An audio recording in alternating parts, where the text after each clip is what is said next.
Funny Pages, the new A24 movie, or one of the newest A24 movies, and it's one of the frontrunners to be my favourite movie of the year so far. It's right up there, and I'm going to talk about why I think more or less everyone should watch it. It's definitely not a movie for everybody, but it's a movie that I personally really did enjoy. Also, for anyone who's wondering about the Amazon gift card, yeah, I'll be announcing the winner at some point in this video, so if you entered that, stick around.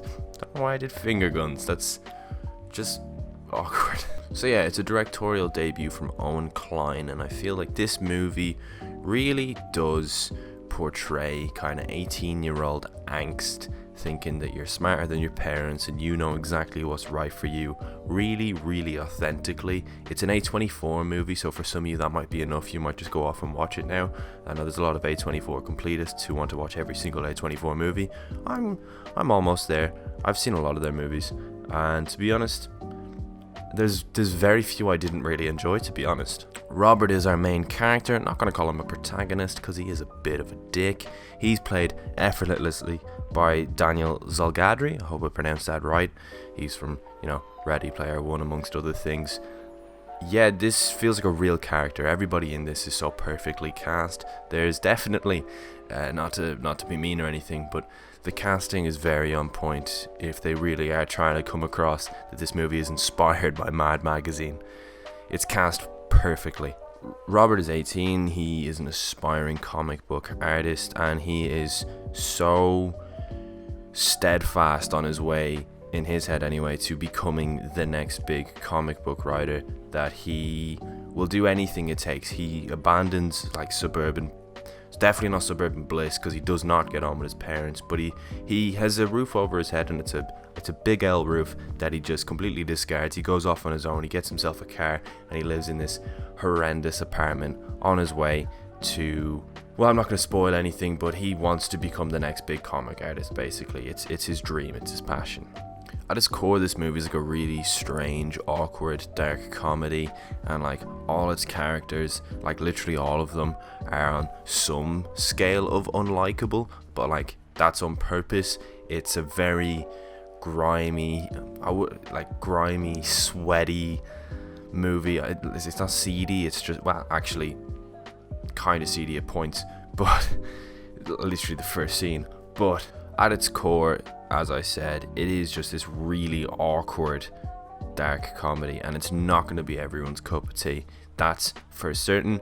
I can only describe this as, if you've seen mid-90s, I know a lot of people who like mid-90s. I love mid-90s. A lot of people who liked mid-90s love this movie.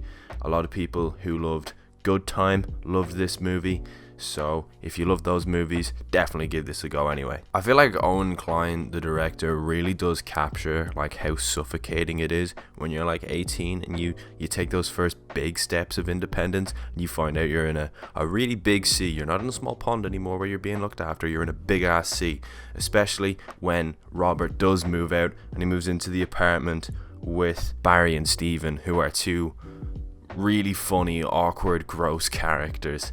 It's this incredibly hot apartment. It's so sweaty and humid and claustrophobic, and it's obvious, but the claustrophobia of this apartment really does highlight how Robert feels inside after taking on this, I guess, faux independence, because he always does just have his house to go back to if it does go tits up. But I suppose just how awful and gross this apartment is, and the fact that Robert still refuses to almost even accept just how gross it is because he wants his dream so bad, is quite admirable. But he is also just a massive dick. So when things do not go according to plan in different parts of this movie, you can't help but laugh at him. It definitely has a Safdie feel to it, especially at the end. It's produced by the Safdie brothers, not directed but produced. And towards the end, although this movie is definitely much smaller in scale than Uncut Gems and Good Time, it still has that feel at the end. It comes to a crescendo, does this movie, but not as big a crescendo as your Good Times, your Uncut Gems. But of course it doesn't, because they're movies about, drug dealers and people who are scamming off mobsters, and this is a movie about a teenager and a cast of really peculiar characters and I guess Robert's dickheadness just reaches its breaking point, and that's where the ending then really sets into motion.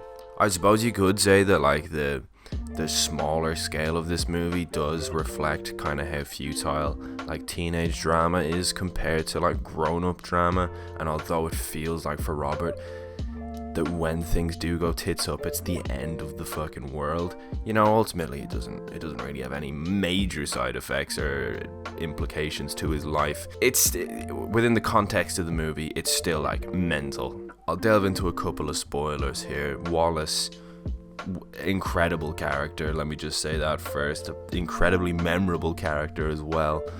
The guy who, God, how the fuck do you describe Wallace? He used to work at Image Comics. He is completely unpredictable. He is so like set in his like vision of the world and how things should and shouldn't go, and he just can't let people question him. He is a total sociopath, and he kind of leads Robert astray throughout this movie with the promise of giving him lessons as to how to become a colorist, because as hard as it is to believe that this Wallace character, where he is now in his life, he used to be a colorist for Image Comics, who, if you don't really know comics, are a pretty big deal. And yeah, when Robert then tries to hunt down his grand fuck up in the case of Wallace, you know, bringing him back to his family home on Christmas of all days, and then getting that sucker punch, it's like, right, this is the wake up call for Robert. He's going to turn things around at the very end of this movie, and he's going to become a nice person. But you know, no, he just kind of trudges his way back to the comic book shop, and that's how it ends. And the credits roll as he's just stood there with his black eye in the comic book shop, and you know, life goes on. It's just another one of those crazy teenage adventures, I guess.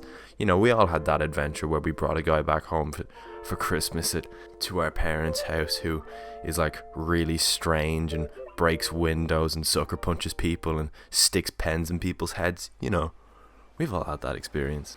Right, okay, the winner of the Amazon gift card, just before I wrap things up, is Cole McDaniel. Cole McDaniel, if you could please DM me on Twitter or Instagram, I'll send you the link to the voucher you won, which is £25, which is like kinda almost €30.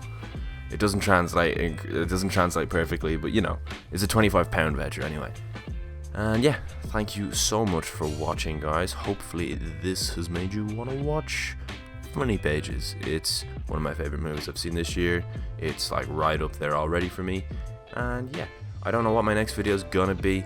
I have watched a lot of recent movies like from this year just there, so I don't know if I'll be covering any of the other ones that I've seen. I might, I'm not sure. We'll see how things go, but I definitely have another video in me before my next What I Watched This Month, don't you worry. Right, thank you very much, and goodbye.